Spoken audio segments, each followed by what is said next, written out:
जंतर मंतर से शुरू हुआ आंदोलन पूरे देश में फैल गया है। हम इस वक्त झारखंड की राजधानी रांची में खड़े हैं। छात्रों के साथ जो अन्याय हो रहा है, उस अन्याय के खिलाफ आज छात्रों ने ऐलान किया है, विधानसभा का घेराव करेंगे, मार्च करेंगे। कल सरकार से छात्रों की वार्ता हुई, कई बिंदुओं पर जो है सहमति बनी, लेकिन कई पेच फंस गया।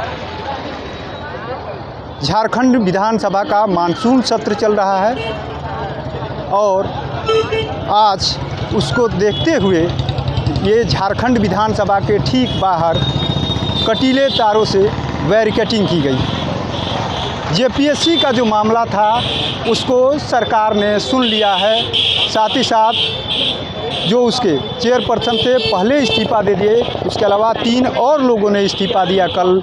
और साथ ही साथ जेएसएससी सीजीएल का जो मामला है उसमें पेच फंसा हुआ। पेच इसलिए है कि छात्रों की मांग है कि पूरी परीक्षा रद्द किया जाए, लेकिन सरकार का कहना है कि सीधे अगर कोई गड़बड़ी होगी तो उसमें जांच कराया जाएगा। फिलहाल हम विधानसभा के बाहर खड़े हैं और ये तस्वीरें दिखा रहे हैं, अपने आप में एक चिंताजनक भी है कि आखिर में जब छात्र सड़क पर उतरते हैं तो कटीली तार से घेर दिया जाता है। हालांकि विधानसभा का मानसून सत्र चल रहा है, इस वजह से सुरक्षा व्यवस्था को भी देखते हुए घेराबंदी की गई है 3 लेयर में। यानी मोहरबादी जो जहाँ से ये मार्च शुरू हो रहा है, मैदान से पुराना विधानसभा जो है वहाँ से ये मार्च शुरू हो रहा है और नया विधानसभा वहाँ तक ये मार्च आ रहा है। तो इसके वजह से जो है यहाँ पर 3 लेयर में सुरक्षा का घेरा है। इसके अलावा आज विधानसभा का जो है सत्र भी चल रहा है। मानसून सत्र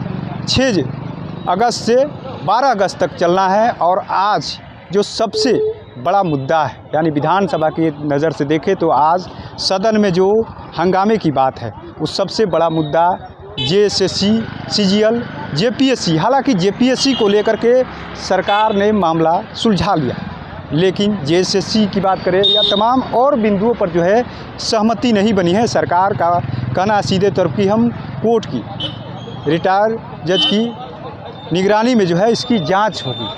हालांकि छात्रों का जो मानना है कि इसकी जो है पूरी परीक्षा जेएसएससी ने जितनी परीक्षा लिया है उस परीक्षा को रद्द किया जाए। साथ ही साथ जो कंपनी ने जिस कंपनी को टेंडर दिया गया था इस एग्ज़ाम को कंडक्ट कराने के लिए, उस एग्ज़ाम को ही रद्द कर दिया गया। तमाम जितने भी एग्ज़ाम उस कंपनी के द्वारा कराए गए, क्योंकि कंपनी पर सवाल उठ रहे थे।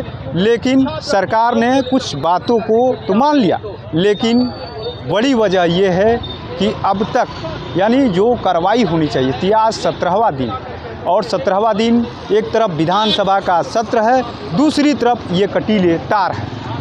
विपक्ष लगातार हमलावर है, लेकिन छात्र जो है अपनी लड़ाई को राजनीतिक मुद्दा नहीं बनाना चाहते हैं। छात्र खुद सड़क पे है। कल से जो है जयपाल सिंह मुड्डा स्टेडियम में हज़ारों की संख्या में छात्र जो है जुटना शुरू हो गए हैं और आज विधानसभा मार्च करने जा रहे हैं। और मार्च से ठीक पहले की हम तस्वीर आपको दिखा रहे हैं, ये अपने आप में बेहद सरकार के लिए, देश के लिए और राज्य के लिए चिंता का विषय है कि जब छात्र सड़क पर उतरे और इस तरीके से कटीले तारों का सामना करना पड़े। वैकल्पिक व्यवस्था भी हो सकता था, लेकिन कटीले तार ही क्यों?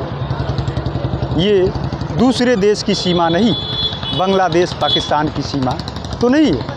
ये झारखंड के भविष्य है, ये देश के भविष्य है और उन भविष्य को रोकने के लिए, उन भविष्य के मांग को रोकने के लिए कहीं ना कहीं इस कटीली तार का प्रयोग किया जा रहा है। हालांकि सरकार ने कहा है संवाद का रास्ता अभी भी खुला है, बातचीत होती रहेगी, लेकिन वजह इतनी है, छात्र एग्ज़ाम देते हैं, रद्द होता है, सरकार आश्वासन देती है, लेकिन अब यह आश्वासन नहीं चलने वाला है। क्योंकि जंतर मंतर से शुरू हुआ आंदोलन, यूपी की बात करें, बंगाल की बात करें, बिहार की बात करें, झारखंड की बात करें, अलग अलग राज्यों में यह आंदोलन देखने को मिल रहा है।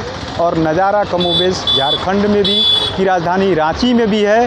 विधानसभा का मानसून सत्र है, लगातार विपक्ष इसको गोलबंद है, लेकिन अब सरकार सवालों के घेरे में है, हेमंत सरकार, कि क्या इस कटीली तारों से आप छात्रों को मनाइएगा या कटीली जो तार है उस तार से आप छात्रों को रोकिएगा। ये एक बड़ा सवाल भी है कि क्या छात्रों को रोकने के लिए कटीले तार का प्रयोग करना चाहिए, बैरिकेटिंग करके रोका जा सकता था, वाटर कैनन है, तमाम व्यवस्था है, वो भी मौजूद है, लेकिन फ़िलहाल कटीले तार अब चर्चा का विषय बना हुआ।